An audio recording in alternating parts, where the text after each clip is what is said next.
It had been my intention to film a solo RPG video in its entirety, or at least the kind of ways I usually do, but the video that you're going to see here after this introduction is truncated. It doesn't finish, it's just a start, but I think all things considered with what's going on, I don't think I'm realistically going to be able to finish this anytime soon, but I did want to post what I had because a lot of people have been asking for something, and I think there's some cool ideas in this video about how you can reclaim gaming components that you have to put into your solo RPG sessions, and also toward the end of the video showing how some randomness that's pulled in can really be used to develop a narrative hook that can set you off on the adventure. Because as I get to the end of the clip that you're going to watch, you'll see that some of the randomness that came in with one of the characters is what I would have used as the anchor point for the adventure that I was going to develop. Someday I may get back to this, and if that's the case, when the video comes up, I'll clearly indicate that some of the material has already been posted, but realistically, not sure I'm going to get further than this anytime soon. Hope you enjoy watching. Like many of us, I imagine these last few days and coming weeks are filled with a little bit of anxiety and uncertainty in a way that perhaps we've never felt before in our lives. And in these moments, it reminds me of yet another reason why gaming, and in particularly solo RPG gaming, has been so appealing to me over my life as a way of escaping the world in a way that feels safe and creative and new. And as such, I thought I would put together a little video. I'm calling it Solo RPG Therapy, frankly, as much for me as it is for anyone else who might be viewing it. What I've decided to do here is to take a couple of things. This is really going to be pretty much on the fly. I'm taking some material from this game, Unbroken, that I bought used from someone, and it sort of fell flat with me a little bit. So I want to reclaim that in some way. So part of the therapy in here is just reclaiming the disappointment that I had in spending money on a game I did not like. And I have taken, there are cards in here. We're not going to be following the rules of this game at all, but I'm going to use some of the components. I've taken the encounter cards and I've divided them up into, loosely speaking, these will be environment cards. And I've got, let's see, I believe this is a stack of NPCs, or what I would imagine would be NPCs. And then I have a bigger stack that I've designated just actual encounters of some sort, differentiating them from these encounter cards in some way that we will discuss as we go through. There are also condition cards. There are condition cards that are so designated in the game that I'm going to be using to apply to the characters. And there are also skill cards that come in that game, which are meant to be used. And I'm going to be focusing on just maybe the flavor text. Again, we're not using any of the rules of Unbroken whatsoever. We will be using, as suggestive material, the text and some of the flavor text, and I'll show you how I'm going to develop this, perhaps pulling them in randomly to assign each of my characters a skill. And with this as somewhat of the framework, we're going to create a story and adventure for ourselves. I'm going to call it a diversion because in very much all ways of the word, that is what this is. Now, what rule set are we using? Well, the rule set that I'm going to attempt to use is a rule set that is quite light. I've never used it before. I had downloaded the PDF of it quite some time ago, and it feels appropriate because of its lightness. I don't seem to have the cover sheet here. This is Hero Kids Fantasy RPG, and this is the credit that I have on the bottom of the page. We will walk through a little bit of how it works. It is designed for, I think he says it's designed for kids like 4 to 10. Clearly, it's not designed to be played solo. It's designed for a GM, possibly a parent, but it, I think, offers enough for an extremely light structure to do some die rolling and also to bring in and expand with other content as I plan to do. So I'm going to set up a few characters to do their exploration. I'm going to create a party and somehow take material from Unbroken to see what they're doing. I'm also planning on bringing in Scarlet Heroes, possibly for some of the monsters, definitely for some of the random tables in the back with potions and scrolls and wands and weapons, and perhaps some of the treasure will be coming from here. And then, of course, some of the great tables that we have to structure adventures and such.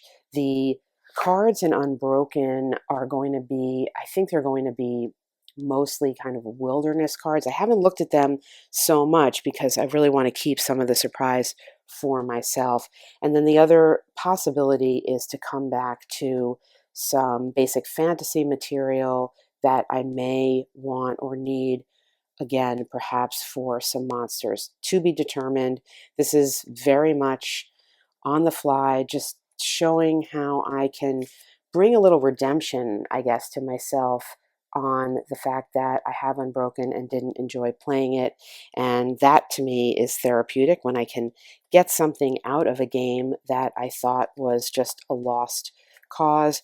And of course, overall, bringing a hopefully enjoyable and here calming feeling to the viewers of the channel, and something that perhaps takes you away from the thoughts of the day. We're looking here at some pre-made character cards, and I will be using pre-made characters in this video, probably three, at least three. The stats are, this will be melee combat, ranged combat, magic. This is defense, and this is the health. Everybody has basically 3 health points. So you are bruised, hurt, and then you're knocked out. I think technically there's no death in this game, and there are some revival rules. The stats are designated by 4 dice, 4d6s at the outset, and the designation, you can have up to 3 d6s that you roll in a stat. 3 is deemed quote unquote an awesome stat, 2 is a good stat, this is no stat at all, and 1 d6 is a mediocre. And in essence, the way the game works is you are rolling however many d6s you have assigned for that particular stat. So is the opposition, whatever that might be, and whoever gets the higher number, whoever gets a 6, is going to be the winner. So they give some examples here. Again, for kids, pretty easy. If you are rolling as the attacker and here you're the defender, you have the higher number. Ultimately, you're reading just the highest dice, you will win. If there is a tie, so in this case they both have 6, the attacker is going to win. If the defender has the higher die, regardless of how many are rolled by the attacker, the defender will win. Obviously, if you have nothing to roll, you're going to lose. And again, here they're showing that even with 1d6, you can win against a low roll that has 3d6. So those are the basic stats. And there are also ways of having more complicated role-playing skill tests. And the way that it works in this game is they call that part exploration. And exploration can reveal things like puzzles or hazards or traps, choices, things like that. Obviously, things we'll be showing and doing in our video. And you would then deem whatever stat you have here, melee ranged or magic, to be the most appropriate stat to have the modifier on, and then you might add it to any particular specific ability that you have, and possibly also inventory and skills. Inventory and skills are represented down here. These are potions, obviously. This is a rope, and this is a skill that would be maybe loosely translated to something like charisma. I can't remember what it's called in this game. Let's see. Here we go. Here are the skills that are possible to have. So you have in essence, wisdom. This is kind of a sneak or disguise value, tracking, and talking and winning over hostile characters. And as well, up here we can see the potions, the rope, there's food, gold, and herbs. This is what's given in the game. I will likely modify, or I more likely embellish, I guess, the available items such that we can do a little bit more than is provided here in the general rules. And that's probably the most that needs to be gone over here. Again, it's pretty basic. There are some, oh, here we have a look at the ability tests as they're suggesting it. And again, be modifying a little bit here, or just making it work for what we're trying to do. So they're suggesting if some of the actions you might want to take, the relevant ability stat that you would use with that, you could potentially combine that with any other skills or inventory items that you have that would make it work. And then you are trying to achieve a difficulty number to have a success. So giving some examples here, if you are, for example, trying to do a test that you would consider using one of your talking skills for, and strength is your value, you have a base die that you're rolling, you're adding the characteristic and the inventory, in this case nothing. Among these three, if you would get, for example, one of them that had a 6, you're not adding them up, you just need to roll that number, then you would succeed in a harder task. Again, probably will modify this a teeny bit just as it goes to give a little bit more richness to what we're doing, but that is an overview of the rule set.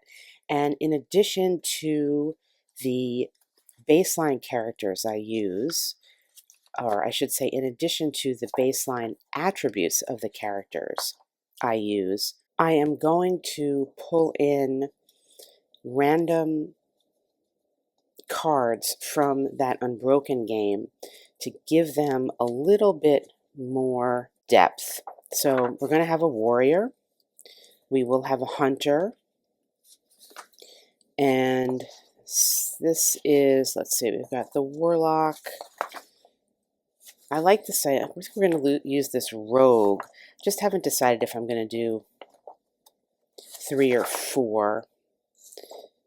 We have a knight, we have a healer. I haven't totally made this decision yet. I like to go with a healer, as you know. Maybe I'll go with the healer, and maybe we'll go with the healer, the rogue, the hunter. I'd like to get all these skills in here. Interestingly, they give the warrior the conversation stat here. So we're going to go with the warrior, the hunter, and this rogue, and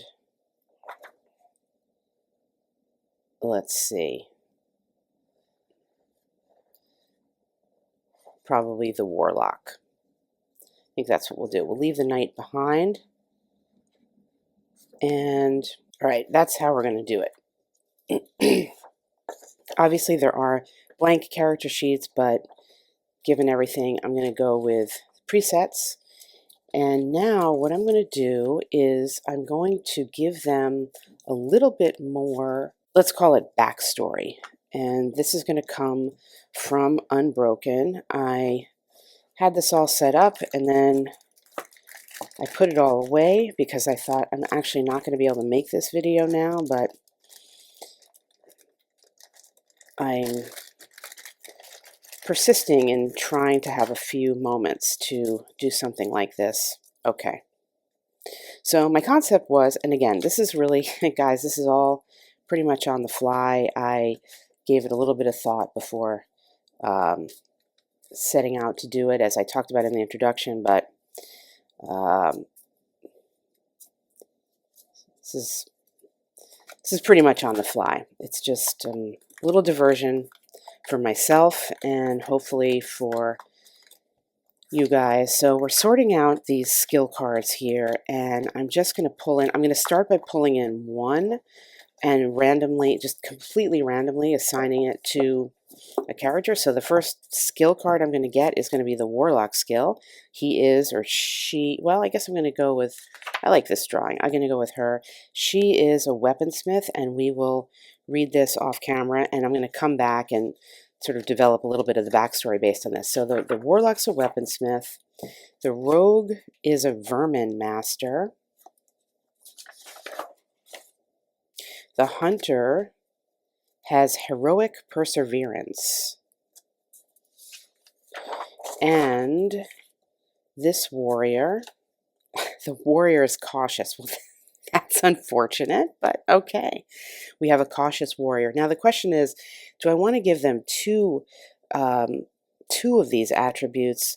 I sort of do, but if it's completely contradictory, I'm not going to. So sticking with the warrior, so we have a cautious warrior who is also has improvised armor. Okay, that's cool. So this is going to give me some basis for a story here for this particular character. Why would we have a cautious warrior with improvised armor? Well, what I'm going to say, and I'm going to stick with the concept that these are kids, maybe young adolescents, that this warrior was abandoned at birth somewhere. She had to fend for herself at an early age, which is why she developed the skills that she did of melee attack and defense. She had no choice. However, because she had such a traumatized beginning, the traumatized beginning suggested to me by the fact that she had to improvise her own safety net. Because of that, she is actually cautious, and she is not inherently, despite her stats here in the context of the game, inherently somebody who would want to be a fighter, who is comfortable being a fighter, but she had to by circumstance. So that's a little bit about who she is, and let's see who her friend the hunter is. Now, her friend the hunter has heroic perseverance and is an outdoorsman. Okay, perhaps he was outside playing as he liked to do before something bad happened, and he encountered her, his friend the warrior, hiding somewhere. He was outdoors and liked to pretend to be a hero a lot, and now he actually for some reason needs to be. The rogue is the vermin master who is inventive. All right, that's cool, that makes sense. And we don't need a whole lot of further discussion on that right now. When you have characters, you don't need to develop them all equally at the beginning. That's not what happens in written narrative necessarily. It doesn't have to happen in your RPG. There can be various moments where various characters take the stage. And our Warlock Weaponsmith defensive stance, okay, I'm not sure that's going to totally work to give us a benefit, but I'll have to figure that out here. Maybe that will give him an additional defense die if he has an opportunity to use that or something of that nature. But clearly, from the narrative perspective right now, based on these cards, I'm saying that the story that I'm getting, the feeling that I'm getting about what's going on here has to do initially with this cautious warrior and how she met up with this hunter and the adventures that they're going to go on with their friends, the warlock and the rogue.